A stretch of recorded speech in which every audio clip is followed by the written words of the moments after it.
وعلیکم ورحمۃ اللہ وبرکاتہ۔ میں ہوں سراج الدین امجدی۔ آج کی ایل ڈی این کی خصوصی رپورٹ سندھ میں ای ڈرگ لائسنس کا اجرا اور ڈرگ قوانین پر حسب واحدات جائزہ و تبصرے کی پہلی قسط کے علاوہ آج کے پروگرام میں صحت کی دیگر رپورٹس بھی شامل ہوں گی۔ جن ناظرین نے چینل کو اب تک سبسکرائب و لائک نہیں کیا، صحت کے سرکاری اور نجی شعبے کے علاوہ عالمی صحت کی خبروں سے باقاعدہ باخبر رہنے کے لیے چینل کو فوری پہلے سبسکرائب فرما لیں۔ جن دوستوں نے چینل کو سبسکرائب کر لیا ان کا تہ دل سے شکریہ۔ ناظرین کرام، 21 جولائی 2025 کو وفاقی دارالحکومت اسلام آباد میں وزیر اعظم شہباز شریف نے ڈیجیٹل سسٹم برائے لائسنسنگ رجسٹریشن کے تحت منعقدہ خصوصی تقریب میں نجی فارما کمپنی کے سی ای او کو میڈیکل ڈیوائسز کا ای لائسنس کا اجرا کیا۔ وزیر اعظم نے اس موقع پر اپنے خطاب کے ذریعے یہ بھی بتایا کہ ڈرگ ریگولیٹری اتھارٹی پاکستان ڈریگ بن چکا تھا۔ اب میڈیکل سروسز اور آلات کی رجسٹریشن کی درخواستیں 20 روز میں نمٹا دی جائیں گی۔ فیصلے جلد اور شفاف طریقے سے ہوں گے۔ وزیر اعظم شہباز شریف نے اس موقع پر یہ بھی بتایا کہ وہ جب وزیر اعلیٰ پنجاب تھے تو ڈریپ نے ملیریا کی دواؤں کو دل کے مریضوں کے علاج کے استعمال کرنے کا معاملہ ٹھیک سے نہ سنبھالا، جس سے کئی اموات ہوئیں۔ علاوہ ازیں صوبائی سطح پر سندھ میں 22 جولائی 2025 کو وزیر اعلیٰ ہاؤس میں اسی سلسلے کی پہلی خصوصی تقریب ہوئی، جس میں وزیر اعلیٰ سندھ سید مراد علی شاہ نے محکمہ صحت سندھ کے شعبہ ڈرگ ایڈمنسٹریشن کی جانب سے پہلا ای ڈرگ لائسنس ضلع کیماڑی کراچی سے اے جی فارما کو پہلا ڈرگ لائسنس جاری کیا۔ تقریب میں وفاقی وزیر سرمایہ کاری قیصر احمد شیخ نے خصوصی طور پر شرکت کی اور خطاب بھی کیا۔ آج 21ویں صدی میں دنیا ڈیجیٹلائز سسٹم میں کہاں سے کہاں پہنچی ہوئی ہے۔ سعودی عرب جیسے ملک میں نے خود رمضان المبارک میں اور پھر حج 2025 میں مشاہدہ کیا کہ وہاں تقریباً تمام امور ڈیجیٹلائز سسٹم پر منتقل ہو چکے ہیں۔ اس حوالے سے ملک میں یہ جدید نظام کا اجرا قومی اور صوبائی سطح پر یقیناً خوش آئند اور نیک شگون ہے۔ اچھی بات یہ ہے کہ وزیر اعلیٰ سندھ نے اس حوالے سے خود ضروری قانونی ترامیم کو جہاں جلد تبدیل کرنے کا عندیہ دیا، وہیں یہ بھی واضح کیا کہ 16 سرکاری محکموں کو نئے نظام سے منسلک کرنے کا مکمل عمل دسمبر 2024 تک مکمل ہو سکے گا۔ اس کا مطلب یہ ڈیجیٹل سسٹم مکمل طور پر جنوری 2026 میں ہی فعال ہو سکے گا۔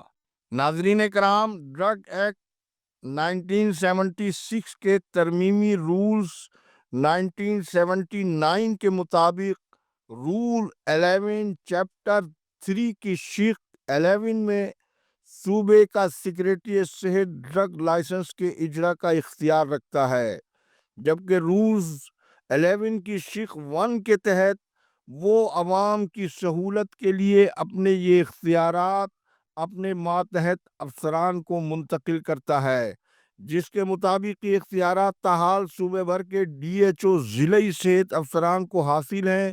تاہم مذکورہ لائسنس کے اجرا میں ضلعی ڈرگ انسپکٹر کا کردار کلیدی اہمیت کا حامل ہے۔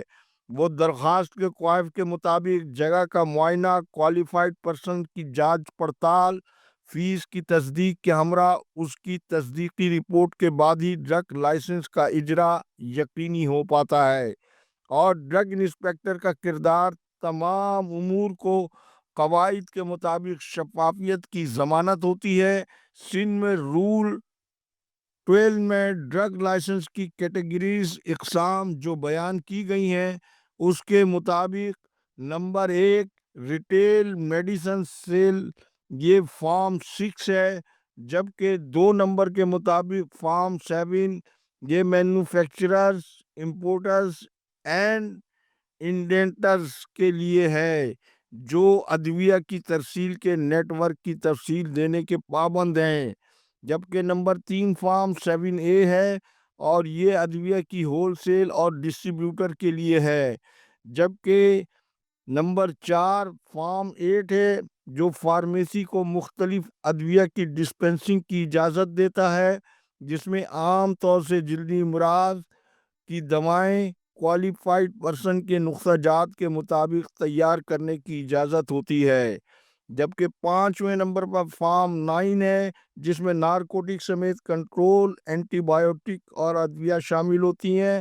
مذکورہ لائسنس کے حصول کے لیے سپریم کورٹ آف پاکستان کے فیصلے و احکامات کے مطابق تمام نئے ڈرگ لائسنس کی فیس 5,000 روپے اور تجدید کی فیس 3,000 روپے تاحال مقرر ہے۔ میں یہاں ضمناً بتاتا چلوں کہ پہلے تمام لائسنسز کی مدت صرف 2 سال مقرر تھی اور حالیہ عدالتی فیصلے سے قبل پہلے تمام نئے ڈرگ لائسنس کی فیس 200 روپے اور تجدید کی فیس صرف 50 روپے مقرر تھی۔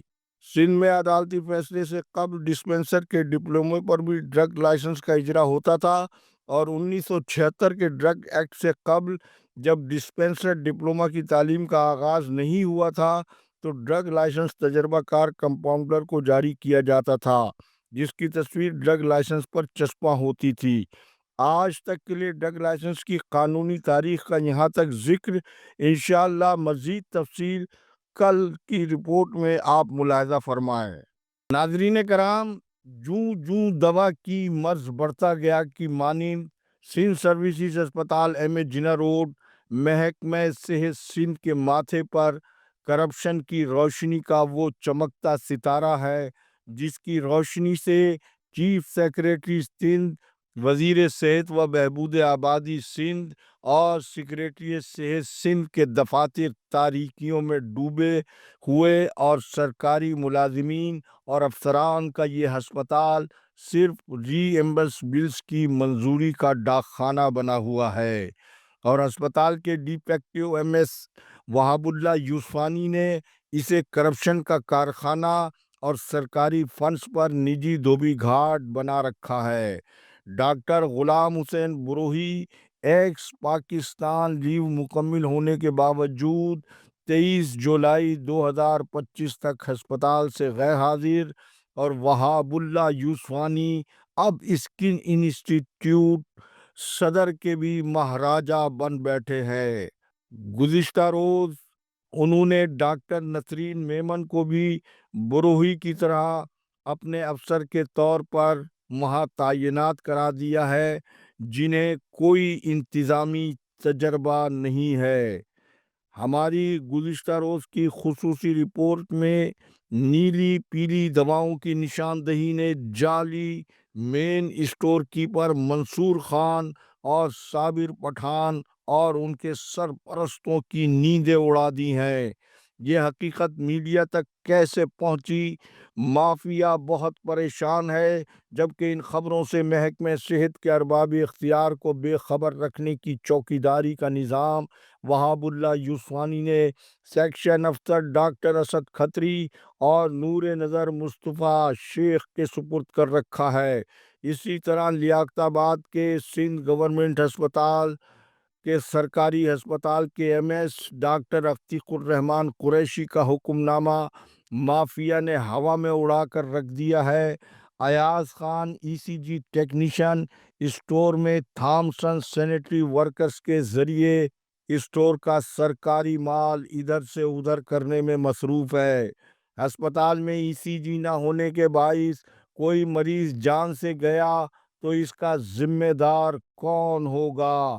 آج تک کے لیے اتنا ہی۔ انشاءاللہ جمعے کو زندگی بخیر رہی تو پھر ملاقات ہوگی۔ اللہ حافظ۔